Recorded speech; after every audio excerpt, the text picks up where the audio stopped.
নেদারল্যান্ডসের রাষ্ট্রদূত লিওনি মার্গারেথা কোয়েলিনারির চুরি যাওয়া হাত ব্যাগ উদ্ধার করেছে ঢাকা মহানগর গোয়েন্দা পুলিশ। এ ঘটনার মূল হোতা রুবেল এবং শাওনকেও আটক করা হয়েছে। বিস্তারিত জানাচ্ছেন এম সেকান্দার। গত 21 নভেম্বর ঢাকা বিশ্ববিদ্যালয়ের চারুকলা ইনস্টিটিউটে একটি অনুষ্ঠানে প্রধান অতিথি হিসেবে যোগ দেন নেদারল্যান্ডসের রাষ্ট্রদূত লিওনি মার্গারেথা কোয়েলিনারি। অনুষ্ঠান চলার সময় চুরি হয়ে যায় তার হাত ব্যাগ।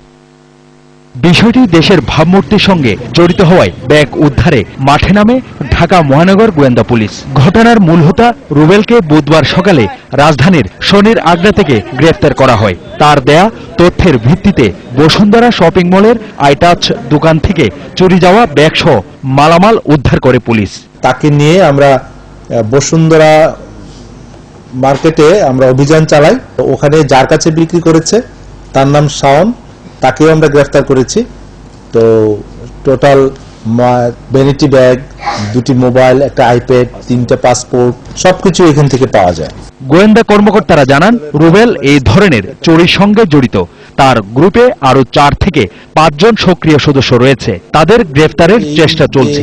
রুবেল সে এর আগেও এই বিভিন্ন চুরির সঙ্গে সে সম্পৃক্ত স্বীকার করেছে এবং বেশ কয়েকটি মোবাইল, প্রায় 4টি মোবাইল সে ওই একই দোকানে এবং একই লোকের কাছে আগেও বিক্রি করেছে। তো তার সঙ্গে আরো সঙ্গবঙ্গ আছে, তার আরো সহযোগী আছে, তাদেরকেও গ্রেফতার করার প্রচেষ্টা চলছে। চোরাই মালামাল কেনাবেচার সঙ্গে জড়িত দোকান মালিকদেরও গ্রেফতার করা হবে বলে জানান এই গোয়েন্দা কর্মকর্তা। ওই সহযোগীর সহায়তায় এম সেকান্দার, 21 টেলিভিশন, ঢাকা। স্বরাষ্ট্রমন্ত্রী আসাদুজ্জামান খান জঙ্গিদের আত্মসমর্পণ করার আহ্বান জানিয়ে বলেছেন, স্বাভাবিক জীবনে ফিরে এলে তাদের পুনর্বাসন করা হবে। রংপুর নগরীর সেনানিবাসের কাছে জেএমবির 3 সক্রিয় সদস্যের আত্মসমর্পণ অনুষ্ঠানে প্রধান অতিথির বক্তৃতায় কথা বলেন তিনি। একই অনুষ্ঠানে র্যাবের মহাপরিচালক বলেছেন, দেশে একজন জঙ্গি থাকা পর্যন্ত আমাদের অভিযান চলবে। এর আগে দিনাজপুরের ঘোড়াঘাটের জেএমবির 3 সক্রিয় সদস্য স্বরাষ্ট্রমন্ত্রীর কাছে আনুষ্ঠানিকভাবে আত্মসমর্পণ করেন। আমাদের কর্ম এদেরকে দমন করা নয়, আমাদের কর্ম এদেরকে সংশোধন করা।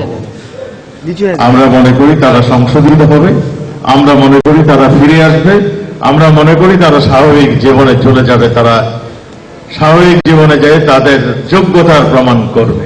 আমরা প্রত্যেকটা সন্ত্রাসী যারা এখন পর্যন্ত যারা বাইরে আছেন জঙ্গি, তারা কে কোথায় আছেন প্রত্যেকে আমরা লক্ষ্য রাখছি, খেয়াল রাখছি এবং প্রত্যেকে ইনশাআল্লাহ প্রত্যেকের সহযোগিতা নিয়ে আমরা এদের সকলকে আমরা আইনের মুখে